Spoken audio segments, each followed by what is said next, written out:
Olá pessoal, nós vamos falar agora da segunda aula e vamos destacar a química da atmosfera, os metais pesados no meio ambiente e especialmente os resíduos sólidos. E desejo que vocês tenham bons estudos.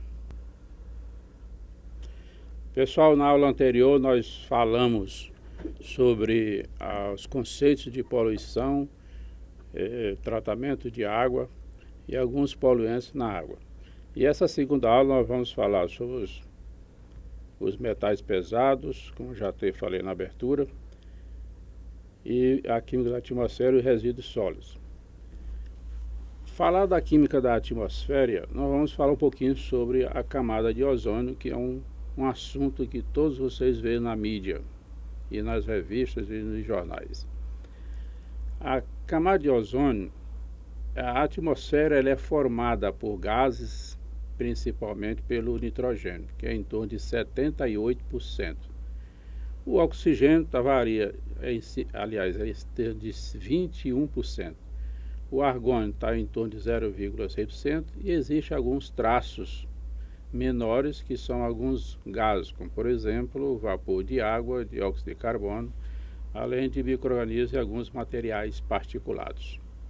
A camada de ozônio, o ozônio em si é um gás instável, é uma forma alotrópica do oxigênio, é um agente oxidante extremamente forte, capaz de atacar proteínas, ele destrói micro-organismos e prejudica o crescimento de vegetais, de coloração azul pardo e absorve luz vermelha. O ozônio é produzido naturalmente na estratosfera, pela ação das reações fotoquímicas, como você pode ver no seu slide, que tem o gás O2 gasoso reagindo com um pacote de energia e vai produzir 2 átomos de oxigênio livre. Quando os raios UV incidem sobre uma molécula de ozônio, esta energia rompe, ou seja, quebra as ligações entre os átomos e vai produzir uma molécula de oxigênio, que é O2, e um átomo de oxigênio livre. A radiação ultravioleta é uma parte do espectro solar. Isso você viu na física, lá no ensino médio. E se divide em 3 partes. Nós conhecemos a radiação UVA, que tem um comprimento de onda que varia de 320 a 400 nanômetros. Essa radiação penetra profundamente na pele do ser vivo e é o responsável pelo envelhecimento da pele. A radiação UVB, ela varia de 280 a 320 nanômetros. São causadores de queimaduras solares diretamente relacionados ao câncer de pele. E a radiação UVC vai de 280 a comprimento de ondas menores. É absorvido pela atmosfera terrestre e não atravessa a camada de ozônio. Agora eu pergunto aos senhores, como é destruída a camada de ozônio? Bom, o ozônio doa com facilidade moléculas de oxigênio para espécies de radicais livres que existem na atmosfera, como por exemplo o nitrogênio, o hidrogênio, o bromo e o cloro. Esses compostos ocorrem naturalmente na estratosfera, a partir de fontes como, por exemplo, no solo, vapor d'água e oceano. Outra fonte de emissão de compostos, em relação à destruição de ozônio, podemos destacar o enxofre, o cloro e o calor, que são provocados pelas erupções vulcânicas. Também contribui para a redução da concentração de ozônio. Compostos que contribuem decisivamente para a redução da camada de ozônio é que vocês ouvem sempre falar na televisão, os CFCs. E além dele tem o BRFCs.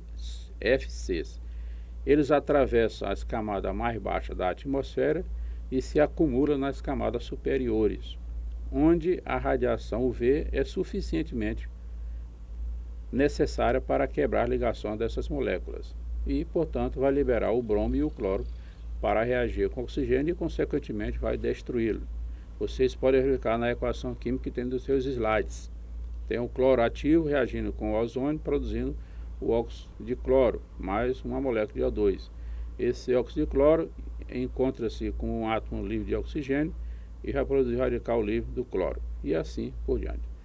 Os CFCs são usados em propelentes de spray, embalagens plásticas, chip de computadores, solvente, aparelho de refrigeração e dentre outros. Qual é a consequência da destruição da camada de ozônio que pode ocorrer para a humanidade? É exatamente a redução da camada de ozônio causa maior incidência dos raios UV, ou seja, diminui a capacidade de fotossíntese dos vegetais e pode afetar os animais. Nos seres humanos, compromete o sistema imunológico e causa câncer de pele e doenças como, por exemplo, a catarata. O aquecimento global, ele é um fenômeno climático de larga extensão. Um aumento da temperatura média provocado por fatores internos e ou externos. Ora, os gases responsáveis pelo efeito estufa, que é um fator do aquecimento global, nós temos o vapor de água, os clorofluorocarbonos, o ozônio, o metano, o óxido nitroso e o dióxido de carbono. São esses gases que provocam o efeito estufa e, consequentemente, o aquecimento global. Quais as consequências do aquecimento global? Especialmente é o fenômeno do degelo dos polos, que vem ocorrendo nas calotas polares. A elevação dos níveis dos oceanos é uma consequência do degelo. O aumento da temperatura pode sofrer circulação atmosférica, pode ocorrer correntes oceânicas e, consequentemente, os padrões das precipitações, que podem causar condições meteorológicas violentas no nosso planeta. A redução do aquecimento global, ela está pré-estabelecida pelo relatório do IPCC. O que é o IPCC? É o painel intergovernamental sobre mudanças climáticas. Esse painel recomenda alguns fatores importantes. Por exemplo, em relação ao fornecimento de energia, esse painel ele recomenda que ocorra a redução das subsídios aos combustíveis fósseis, os impostos, que são a taxa de carbono, sobre os combustíveis fósseis, incentivos fiscais para as tecnologias de energia renovável. Outro fator importante é o transporte. O próprio painel recomenda padrões obrigatórios de economia de combustíveis para transporte rodoviário, impostos sobre compra e registro de caminhões, bem como sobre combustíveis de sua utilização nas estradas. Investimentos em transportes públicos e meios de transporte não motorizados. Em relação à construção civil, são os edifícios, por exemplo, a melhoria na eficiência das máquinas na construção, o aumento da eficiência energética nos códigos de construção e na indústria, melhoria nos padrões de desempenho, subsídios e créditos fiscais para a redução dos gases de efeito estufa e como também o comércio de crédito de carbono. E no setor da agricultura e setor da silvicultura, incentivos financeiros para a melhoria do manejo do solo, uso eficiente dos fertilizantes e da irrigação, incentivos financeiros para aumentar a área florestal e reduzir o desmatamento, e por último, a questão dos resíduos de gestão, por exemplo, o incentivo financeiro para a melhoria da gestão dos resíduos e das águas residuárias, melhor dizendo. Utilização de resíduos com fonte de energia renovável, aprimoramento das leis e normas de gestão de resíduos. Bom, os metais pesados, nós até falamos na aula anterior, com relação ao cádmio, o arsênio, o mercúrio, o chumbo. Você pode verificar que existe na aula anterior as causas e efeitos que podem provocar esses metais pesados no meio ambiente. Citamos alguns deles. Resíduos sólidos. O que você chama de resíduos sólidos? Nós chamamos de lixo. O que é o lixo? são os restos das atividades humanas, quando você considera inúteis, indesejáveis ou descartáveis. Você joga no solo, chama de lixo. Esse lixo ele pode ser classificado da seguinte forma: natureza física, composição química, riscos potenciais à saúde ou ao meio ambiente e a origem deles. Neste slide você pode verificar que nós fizemos a classificação dos resíduos quanto à periculosidade. Nós botamos a categoria e a característica correspondente. Por exemplo, você chama um resíduo de classe 1, que são os perigosos, eles apresentam risco à saúde e ao meio ambiente. Quais são as características relevantes a esses resíduos? São inflamáveis, são corrosivos, reativos, existe uma grande toxicidade e bem como uma patogenicidade. Outra classe importante é a classe 2. Eles podem ter propriedades como a combustibilidade, a biodegradabilidade ou solubilidade, porém não se enquadra como resíduo 1 ou 2. E a classe dos 3, que corresponde aos resíduos, não tem constituinte solubilizado em concentração superior ou padrão de potencialidade de águas. Continuando ainda falando sobre os resíduos sólidos, o mais conhecido nosso é o resíduo domiciliar. Esses resíduos são originados da vida diária, das residências. Você pode ter resto de alimentos, jornais, revistas, garrafas, embalagens, papéis, higiene. Você pode fazer na sua casa a coleta dos resíduos domiciliares e verificar durante o mês quanto é que você usa ou se produz como resíduos. Os comerciais são originados de embalagens comerciais e serviços, como por exemplo papel, plástico, embalagem e resíduo de asseio de funcionários, etc. O resíduo público, naturalmente, originado de limpeza pública, urbana e de feiras livres. Serviço de saúde e hospitalar são constituídos por resíduos sépticos, aqueles que contêm ou potencialmente podem conter germes patogênicos oriundos de hospitais, de clínicas, laboratórios, farmácia e etc. Os portos, aeroportos e terminais rodoviários também produzem resíduos sólidos. São os materiais de higiene, os asseio pessoal, resto de alimentos, os quais podem veicular doenças provenientes de outras cidades, ou estados e países. O resíduo industrial são os lodos, os óleos, os resíduos alcalinos, os ácidos, plásticos, papéis, metais, cerâmicos. Nesta categoria, você pode destacar, a grande maioria são lixos considerados tóxicos.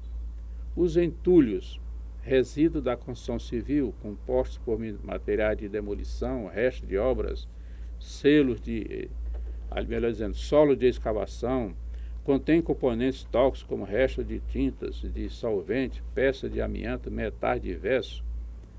E os resíduos sólidos agrícolas incluem a embalagem de fertilizantes, de defensivos agrícolas, rações, restos de colheitas e etc.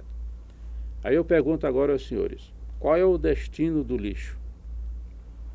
Nós temos 3 fatores basicamente. São os chamados lixões, os aterros sanitários e os incineradores. Os lixões, qual é a vantagem do lixão?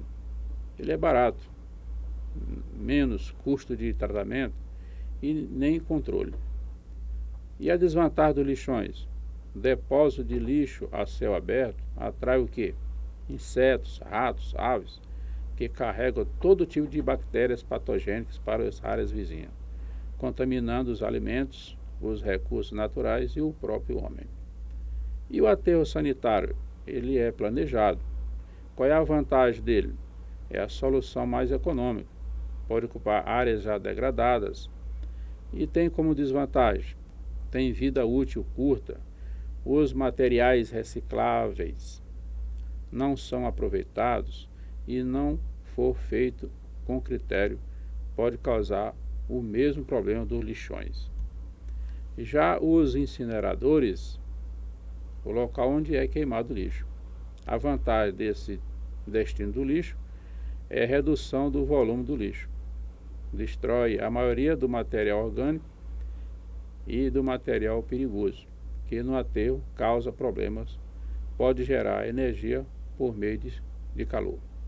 A desvantagem dos incineradores é um sistema muito caro.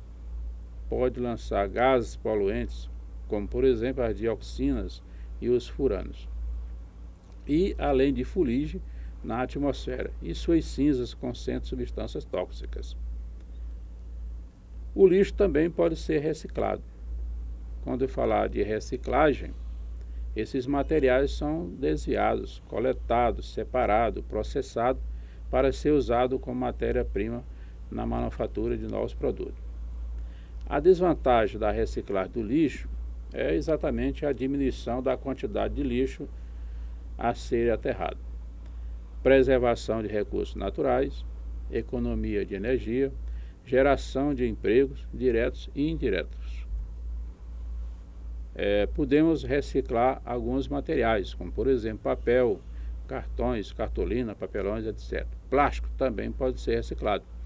Transformar os plásticos de origem industrial, materiais recuperados no lixo por meio de coleta seletiva, utilizados na produção de novos materiais como saco de lixo, pisos, mangueiras, embalagens não alimentícia, peças de automóveis, vassouras, etc. Os metais também podem ser reciclados. A maior parte dos metais presentes no lixo domiciliar é aquele proveniente de embalagem, principalmente de alimentos, ou no setor de alimentício. Por exemplo, as folhas de Flandres, que é o aço mais o estânio, aço não revestido, alumínio e etc.